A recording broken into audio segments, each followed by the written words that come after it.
Hey friends, it's Good Friday, and about this time right now is the time in the story that Jesus would have surrendered his spirit and died. It's interesting that we call today Good Friday when it's a day that we remember the death of someone. Not just someone, but the one, Jesus. And I was talking with my kids last night, and we were talking about the Passion story. We were talking about Maundy, Thursday, yesterday, and we said, and tomorrow, which is today, is Good Friday. Why do we call it good?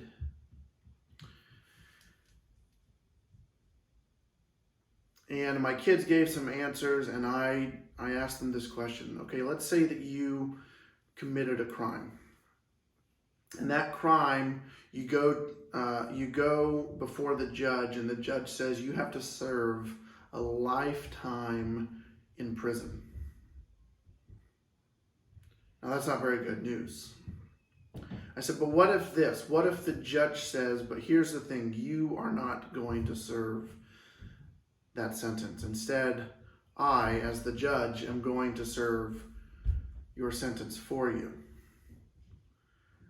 I said, so that's mercy. Mercy is not getting what you do deserve.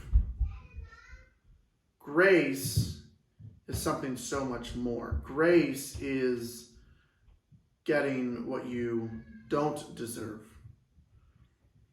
Grace would be like that judge saying, not only am I going to serve your sentence for you, but also here's $1 million. And my kid said, oh, so that's why it's Good Friday. Is because Jesus did what we deserved. And he did it so that we don't have to. That's it. That's the reason why today is good. And it's interesting that we focus on the cross. And it's interesting that throughout the scriptures, we don't carry around an empty tomb around on our necklaces. We don't put empty tombs on the walls of our churches. We don't put empty tombs on the walls of our houses. Why is that? Why is it that the cross is the symbol that represents who we are and who it is that we worship? So I want us to turn real quick to 1 Corinthians chapter 2, verse 2. Actually, I want to go back to verse 1. It says, and so it was with me, brothers and sisters, that when I came to you, I did not come with eloquence or human wisdom, as I proclaimed to you the testimony about God. Verse 2, for I resolved to know nothing while I was with you except for Jesus Christ and him crucified.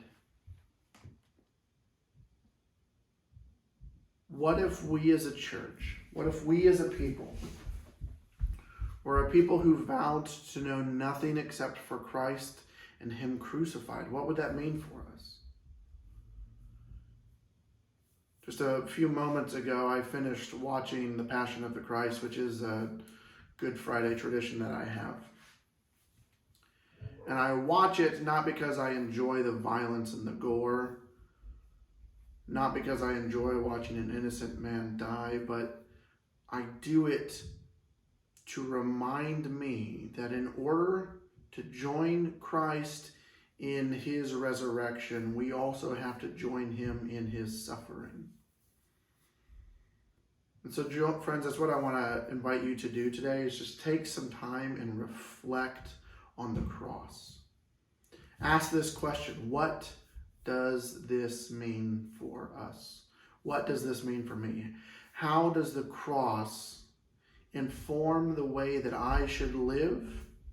How does the cross inform how I should act towards my family, towards my neighbors, towards my enemies? What does the cross mean for me?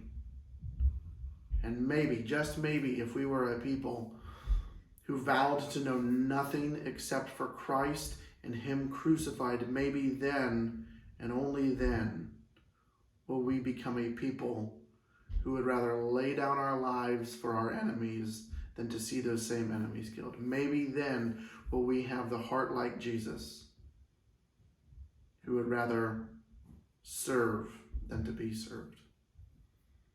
So today I leave you with that. I pray that you would have a somber yet joyous day of reflecting on the cross and on Jesus, and remembering that while Friday is here, Sunday is coming.